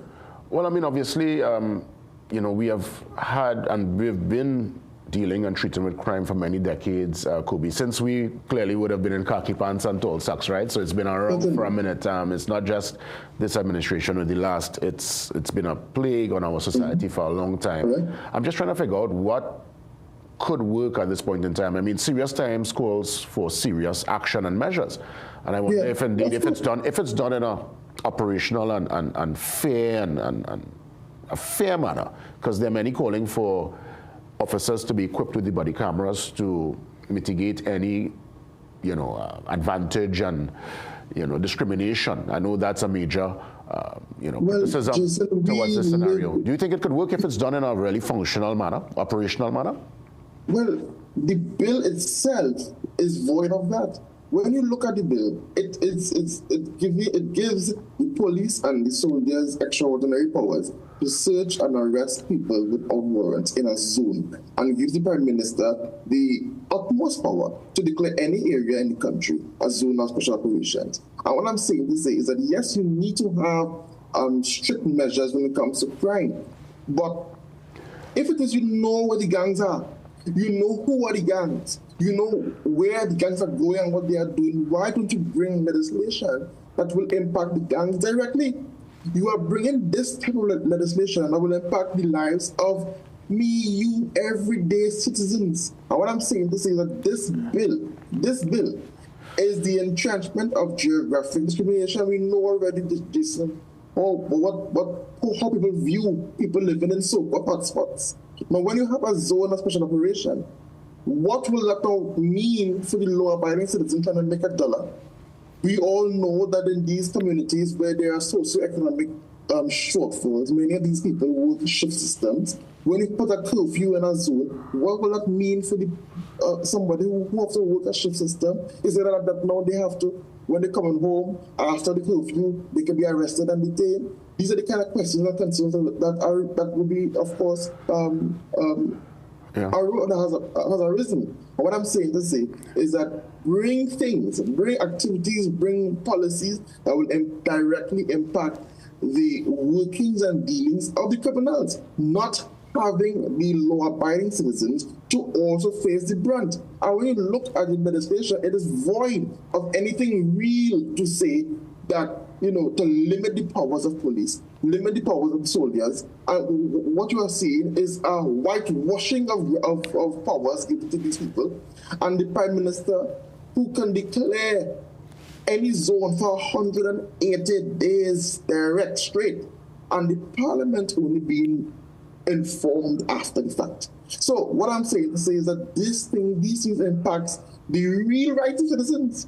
And it was done so in a clandestine manner, without any consultation, without any proper edification. And when you add Zoso with stand your ground and the policy that they're looking to bring on gated communities, it is giving very much a kind of apartheid type way of governance, and that is a cause for great and grave concern. Yeah, and I guess that's why we're having the discussion. So some of these questions could be put into the public domain. Obviously, we will want any kind of law to be proportional because it will impact us as the citizens. I would have had the same discussion inside the first hour with Gary Griffith, and I brought up Tobago and their role in all of this. And do you think Tobago will accept this kind of operational plan? And more so, do you think it's time to have and it's the same question I put to Gary Griffith, and I want to ask you also, Alderman Sandy, do you think it's time to have the Chief Secretary as part of the National Security Council for Farley to sit there while decisions are being made? Well, I mean, the Prime Minister did say that Farley do have his way. So, I mean, it's up to the Chief Secretary and the Prime Minister in any form relationship to determine that. But I would hope and think that the Chief Secretary, who manages the Sister Isle with unique circumstances and with unique situations, be included. I mean, we have seen how that transpired with the recent reader, and that wasn't, well thought out. So, but if as also is to be declared in Tobago, for instance, what will that mean for the tourism industry in Tobago, which they survive on, which is already, in difficulty? And that's raises the question as to how are you going to determine these areas to be so zones? For instance, in Point 14, where I'm from, we are relatively a quiet community, but what if there is 3 murders in a week, for instance, in Point 14? Does that mean that we are a special operations zone and we are Zoso? And what will that mean if a Zoso is called in the middle of border facilities that the people in Point 14 depend on their livelihoods on? What will it mean for us in Point 14? These are the kind of concerns that has not been addressed by the government side. And that's why I'm saying it was done without proper consultation. You should have met the persons in Tobago, met with the different stakeholders in all the communities to understand these concerns so that you could have a legislation that meets these. You can't piecemeal everyone, of course, but you could have legislation that will address these critical concerns. And I'm saying in the bill that there is a social committee with different persons, so of course, the government services, education ministry, a psychologist, the MP's office. You have a committee that is a total mamagai, because that committee has no real authority. There is no provision in the bill to explain how the committee will execute social policies in the communities, and there is no funding available as well for these committees. And what you are doing last, you are doing what are you doing first, rather, you are doing last, in terms of looking at the social fabric of these communities.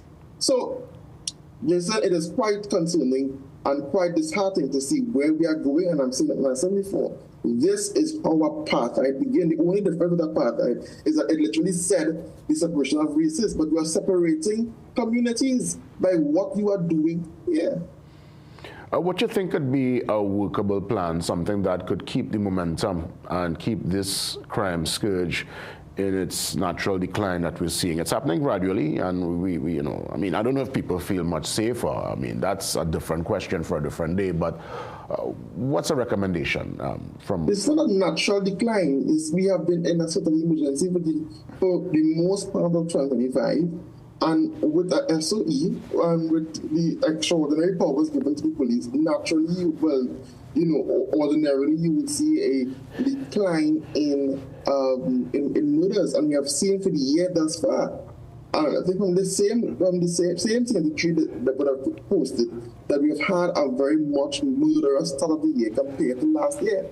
So it begs the question as to if a SOE removed, what is the real crime fighting measures? And there hasn't been any measure other than this stand your ground and get to communities, be enunciated by the government. So there is no plan to address crime critically. Only exponential powers to be given to police officers to lock up people. So that isn't really and truly addressing crime per se. But what I'm still saying is that if it is where the gangs are, because they know where the gangs are, they know where the crime element is, they know who are in the crime element, then therefore bring legislation that will impact the workings and the behavior of the criminal element directly. And you had it before with the anti-gang bill that they would have rejected when they were in opposition, that they could bring back, and they are in constant communication with the police service. They can bring legislation that will, of course, directly impact the criminal element. Why in the court system is like a revolving door? When they go in, they come out at the same time. We need to look at the justice and how it is administered. Look at, of course, those creaks and crevices in our legal system that is causing the criminal element to run unabated and feel that they are, of course, above anything. Mm-hmm. And, of course, the social element. So when you remove all the youth programs, when you remove all of these programs to really actually prevent young people from going into a life of crime, what do you expect? These are measures to prevent, of course, persons going into delinquency, and you remove them, you cut the funding, and then you try not to be punitive in the aftermath. So, crime is a multifaceted problem, and you cannot really roll a bill that will impact lives of thousands, millions in the parliament, thinking that you have answered crime. That, for me, is a slap in the face of everyone and every citizen in this country. Alderman Kobe Sandy, as always, sincere thanks. We continue with the discussion for the entire week. It's a very hot topic, and I want to thank you for putting a different layer on the conversation, bringing a different perspective. All the best. Thank you very much, Jason. You're welcome. Alderman Kobe Sandy from the Point Fortin Borough Corporation touching base. Up next, we transition from the serious talk into more of the lighter side of things. We transition into our Carnival Brew, Lujo and the Gifted, with music for 2026 album, the full 9 yards. My team, my brothers, they join me next. Yes, we jamming down to the end. See me with me carnival friend. Lord, me carnival friend. I wish she come from there. London, I wish she come from there. New York, I wish she come from. PRW, the People's Company. Check us for all your computer and electronic needs. Get a laptop, printer, bag combo, only $2,650. Samsung A9 tablet, $1,199. 85-inch Samsung TV, $9,999. Need a printer? We've got it. Get a PS5 console from $5,300. Get an 8-channel security combo for $3,000. Call PRW today. Get the best back-to-school specials at Southern Food Baskets. Anchor cheddar and vegetarian cheese, 250 grams, 2 for $44.95. Golden brand margarine, 227 grams, 3 for $19.95. Wings, 1 kg, $29.95. Protect soap, 3-pack, $18.95. Colgate Great Regular Flavor, 4 ounces, 2 for $29.95. Soft and Pretty bathroom tissue, 12-pack for $18.95. Offers available while stocks last. Struggling with blood sugar swings, high blood pressure, or stiff joints? Take control with Aja Nutrition's powerful wellness trio. Berberine Plus supports healthy blood sugar. Blood pressure support helps keep your pressure in check. And Joint Aid keeps your joints moving so you can stay active every day. Don't wait. Choose Aja Nutrition for trusted, effective solutions. Available at Pennywise and leading pharmacies nationwide. Feel better, move better, live better with Aja Nutrition. What, boy? The game showing clean, dog. Hey, it's fast internet and best entertainment I paying for, you know. Yeah, girl. You heard my good, eh? Hey, the call not sticking. So why are you taking so long to reply to your messages? Hey, I get Wi-Fi quite out, eh? Yeah, boy, that's ampler. But what are you doing outside? Come inside and lime now. I'll come in there. Wi-Fi so fast, you'll be saying, hey, it's amplia.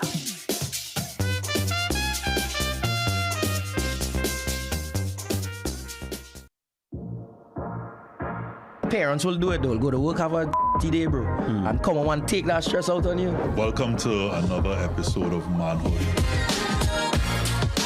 Everybody will do what they need to do to get what they want. And if they can't fit in to the norms, then what they have to do? They're surviving. Not everybody wants to kill me because I might be all kind of thing, but I think I'm a good person. The aspect of a mentor seeing something in you that you can't see in yourself. Check yourself, because you shaped that generation.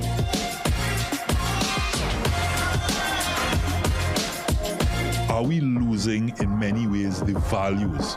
Since I have this Parkinson's diagnosis, there's a group, a very small group, type group, who will always look after me.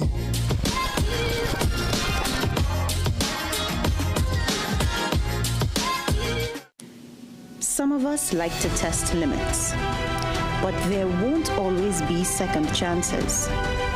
Obey the speed limits.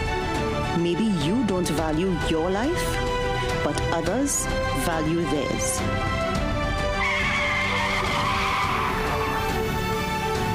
A message from the TTPS.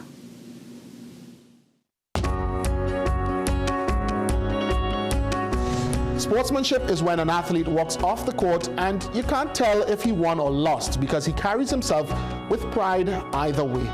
This quote is an embodiment of sport, and for me, sport is an embodiment of life. We are where you are.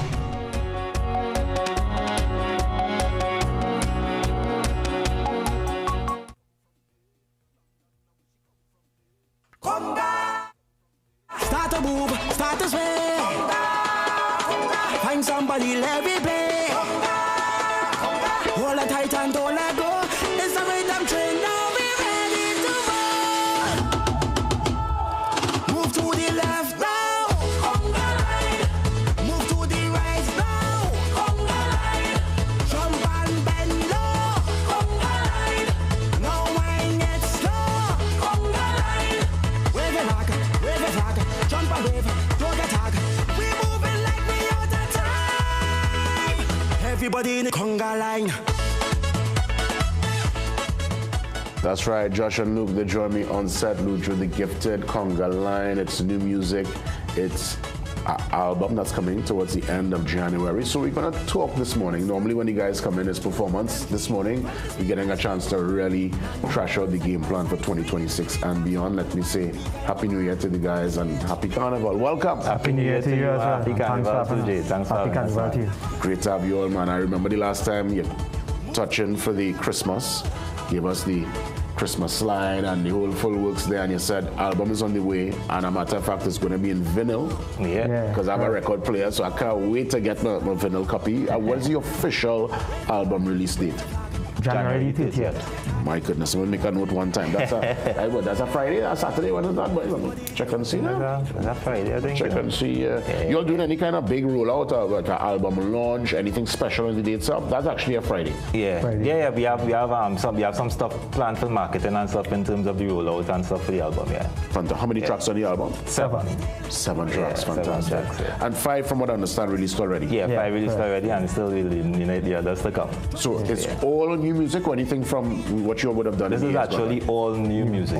All new music, yeah. So we must shout out to the team that was a part of this project. You know, we collaborated with a lot of experienced songwriters. You know, some that now coming up, but everybody is fantastic. And just shout out to Gregory Fernandez, Richard Chaswahong, as we all know, Nigel Lewis. We have Javon Harper, a very good songwriter, and Sharp as well. And of course, Lujani Gifted. So it's a collective group of talents that came together to actually make this project what it is today. Let me ask, Josh, is it that the actual name of the album is The Greatest Hits? No. It's the crossover. The crossover. Yeah, the crossover. What was the inspiration behind the crossover is basically us bridging that gap between local and international market. Because we have a lot of fans out there that really appreciate the sound and the music of Lujo and the Gifted as well as locally. So the name was really inspired by that. Also that we want to take soca music to people that never really experienced it before, people that don't know what it is, you know, and try and get that mindset of we just don't want to be getting a consideration for a Grammy, but hopefully a nomination someday. So, you know, and that's just us working together with the market here in Trinidad and Tobago, with all the artists, with all the vision and the drive that, you know, as a people, we could really do this and get soca music to where it should be, you know, globally. Is there any music on the album that, because I know you all are instrumentalists, you all play live instruments. We're getting a chance to experience any kind of like any live elements, or is mostly electronic? But actually, the song that you just said, Kongalang, there are some live guitars on it that I did. Yeah. Fantastic. Yeah, when it comes to the album itself, that is something we really thrive on, performing live. So the whole holistic message and mission in this whole album is to not just have the music sound in a particular way, but also we have to dress the part. You know, the performance must look the part of what it means to be Caribbean and what it means to really have that soca element in the music. What's been the response so far to the Conga Line track? We'll probably run some of the video in the meantime, because I mean this is one where when I heard it I said, boy, you know, we all know that when it comes to soca, any element where you could give people something to do and dance, it works. And I would imagine this was very strategic. Yes, it was strategic, yes. Intentional. Intentional. It's not just called the conga line, it's a Caribbean conga. Caribbean conga. Yeah, so it was inspired by the conga line song, you know. So we just added our twist to it and just refresh it, make it refreshed, and just it has been well received. You know, up to yesterday, someone that's living abroad, but they are Trini, they heard the song and they felt nostalgic to them, because, you know, and they started dancing and they made a video and they posted and tagged us and stuff like that. So, and the steps are really easy, so anybody could learn those steps.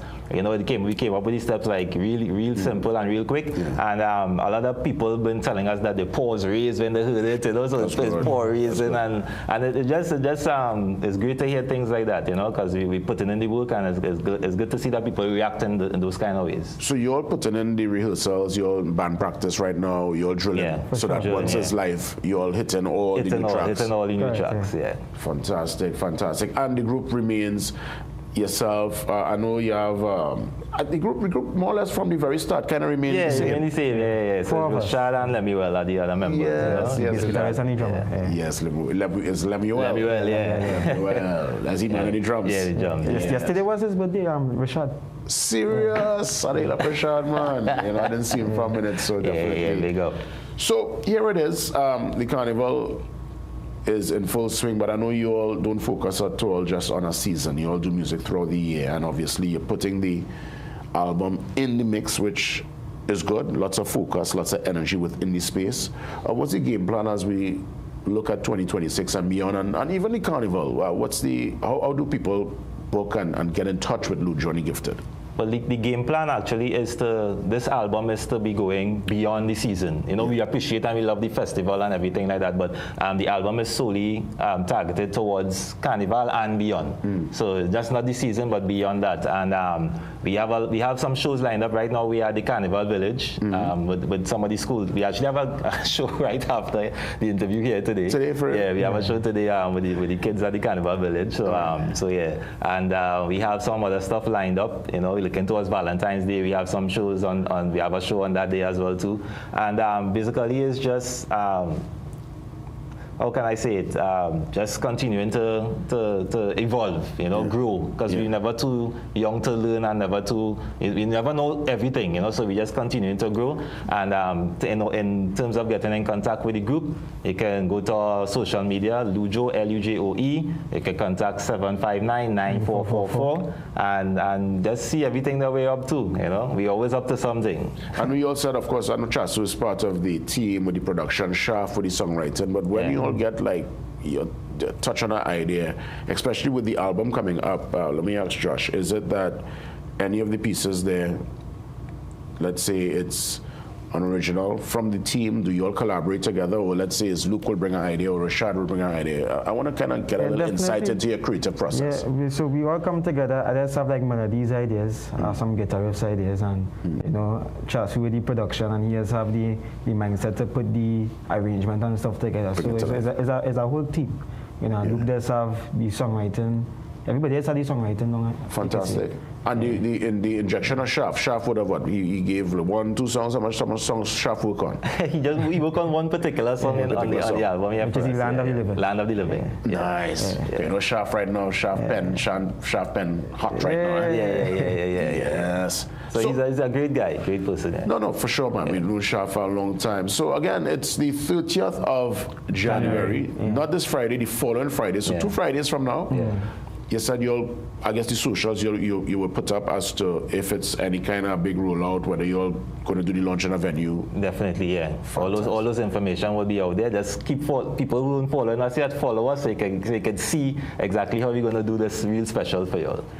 Who you want to send as we look to wrap things up in terms of, you know, just Carnival greetings and just New Year greetings, really, because this is the first time I'm touching base with the team for 2026. So I'll start with Josh and then I'll end with Luke. So I want to shout out the father and the first for giving us the talent and the gifts to actually, you know, do this and keep working hard. And shout out to Chasu, Nigel, Shaf, Javon Harper, everybody, Rashad, everybody who worked on the album and, you know, really see the vision and stuff. And blessings, man. You said Nigel Lewis, you said that? Yeah, he's also part of the team. Nigel Lewis from Marvin Lewis and Nigel Lewis? Yeah. What? Let's bring Nigel out of the... Well, he actually been working with us from since the year before, actually. Okay. You know, when we brought out That Waistline and Walk Off and stuff like that. So he has been a part of the team with Chasu and with Shaf and stuff, just, you know, helping us and last time I saw him was about probably 2 years ago in Florida, you know. Randomly just bounce him up in a barbecue. I was like, hey, Nigel Lewis. I didn't see that man in years. So he's part of it. Yeah. Fantastic. Luke, I'll let you have the final say, man. Send your greetings. Yeah, well,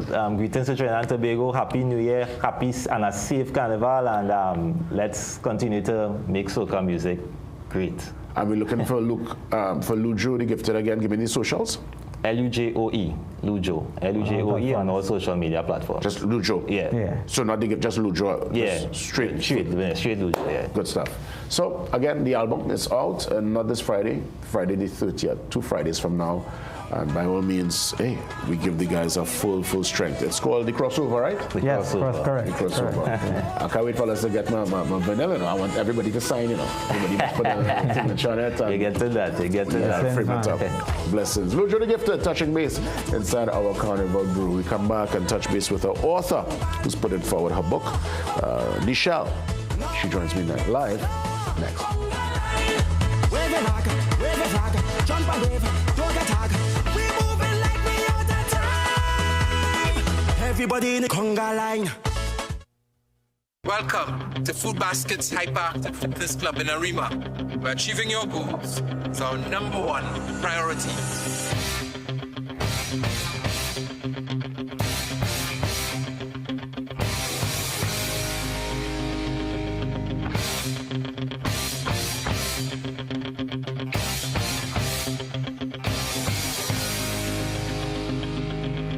Hyperactive Fitness, baby. That's the place to go.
Celebrities are coming to play. It's Ice-T, the Diesel, Charles Barkley, Chris Paul, everybody, Golden State point guard, Grey's Anatomy team, we got them right now, so let's get it on. Name something you do if your neighbor spend every day doing nude yoga in his backyard. Invite friends over to what?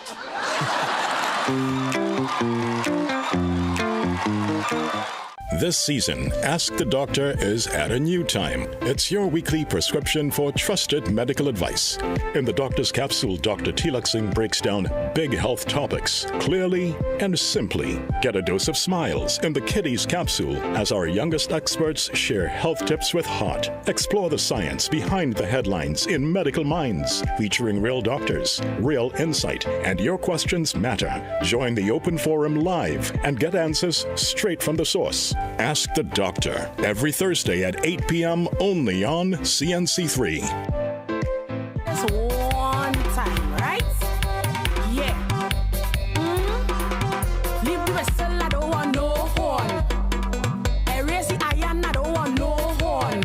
I love the tassa. I want to welcome author Nichelle James St. Helen. Yes, that's our author, and I can safely tell you, this particular the series of books is right down the road for the preschoolers, the young ones. So parents, I want you to listen up and let's tour the Caribbean. Beautiful illustration. Look at that. The colors bright. Of course, there is a story to be told. There is so much history with Nichelle, and I'm happy that she's here with me to touch base. Let me say welcome and great to see you this morning. Thank you. Good morning, Trinidad and Tobago. Thank you, Morning Brew, for having me. My name is Nichelle James St. Helen, and I am an early childhood educator. I've been an educator for 23 years, and I am passionate about teaching kids about the Caribbean. Fantastic. Tell me about the book series and the importance of bringing this to life, because I'm sure it was an idea, and then you were able now to act on it, and we now have product in hand. I could hold on to one. Yes. Thank you so this is really a dream that I've always had. Growing up, I am a Diamond Vale, Diego Martin girl. So I would actually go and climb the mango tree and dream about visiting all the islands. So far, I've made it to 10 out of the 27 islands. And as I go, I want to teach little kids about it. So most times, kids don't have representation. we don't see ourselves, right? So in this book, you're going to see the roti shop. You're going to see bacon shark. You're going to learn about the island. Fantastic. And I would imagine, I mean, your personal journey, you know, pouring some of that lived reality and putting it into the book so that the young reader could start to imagine. Because to me, that's what a book is about. Right? It's about using imagination, and then there's the fun of being able to go through the pages, the smell of the book. It's different to, let's say, the experience you'll have with a device. Right. Right, you're very correct. So the goal is when you read it, each book they will use their 5 senses. So they'll be able to smell, taste, touch. I want them to be immersed into the island. I also want to show those who are not from the Caribbean that it's not just a vacation spot, right? Trinidad and Tobago, so you'll go to the back of the book. The back of the book has like our famous Mighty Sparrow. Mighty Sparrow. Okay. They'll learn all about what makes Trinidad and Tobago unique for bird watching, for ecosystem, that we're the first country to have an instrument made from industrialized waste. There are so many firsts that Trinidad and Tobago has, and because we don't talk about it, it gets forgotten. I recognize you left some space in the back of the book for children to probably make their own notes. Yes. So very intentional. Very intentional, where they'll be able to trace.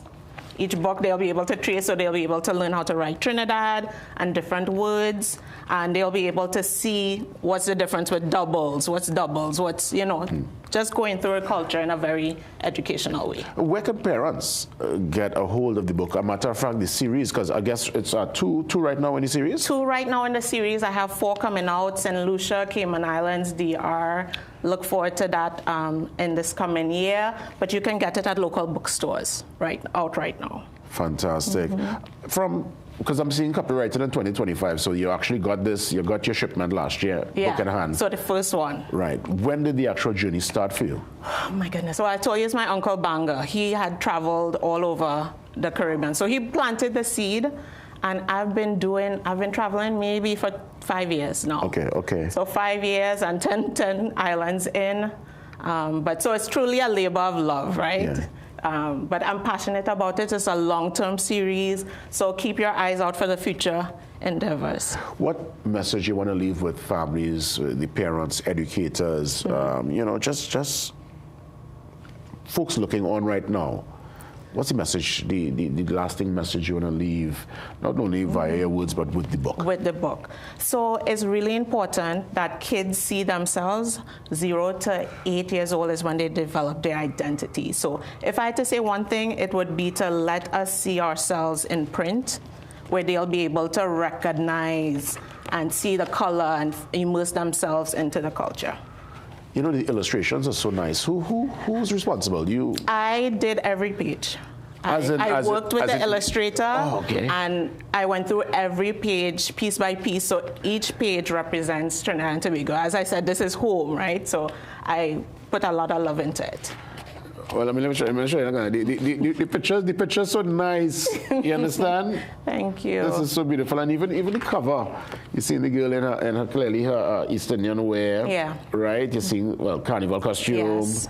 Let's store Trinidad and Tobago, not just a place she's home. Just probably you could read a little page there for me now, or 2. And so as I was writing and trying to figure out what is special about Trinidad and Tobago, I realized that it is the people. Yeah. So that's what the book details, going through and just trying to figure out what makes it so special. Of course, so much makes it special. So it says, my name is Shirla. I'll show you my place full of color and rhythm and coconut taste. Now, how to explain this magical land with doubles in paper and sea in the sand? And you can see, you know, This is home. With a knock on the door and mom cooking brown stew, her friend Priya arrived with bangles that flew. Her sari was golden, her smile was so bright. They danced a salsa and laughed with delight. Nichelle, amazing. Where can folks find you online? Or because I know you said it's available in bookstores, but let's say someone wants to contact you, they want to probably have a reading activation. What's a way we could keep in touch? So let's tour thecaribbean.com.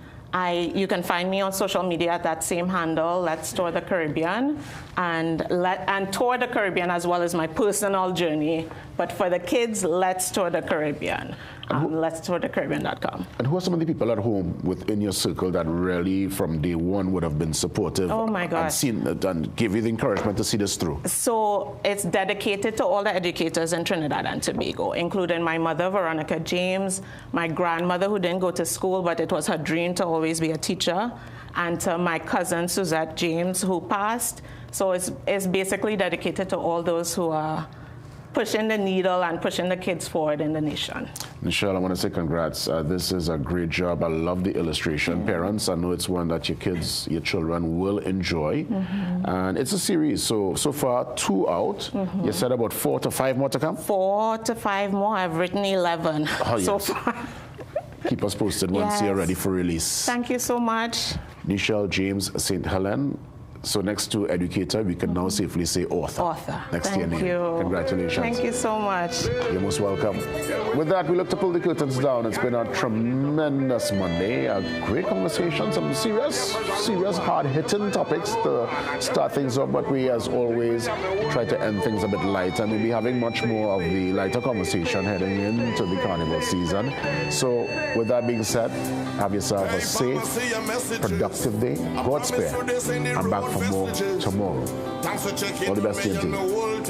I see you asking if I finish with the road scene. I say I'm done with competition, I am finished with the road. My carnival show is on a different episode. It don't matter if I crowd or if it is me alone. I will be still up by the truck with the girl them up on the top. Plane. They with me drinks all I make up with the girl them winding it up and plane. Oh Lord, yes I a road man, oh yes I am.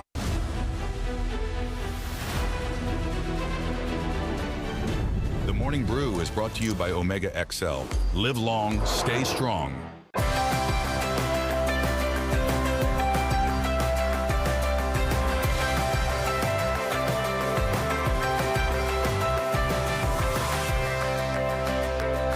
You're watching CNC3. As an affiliate of CNN International, we now join their current programming.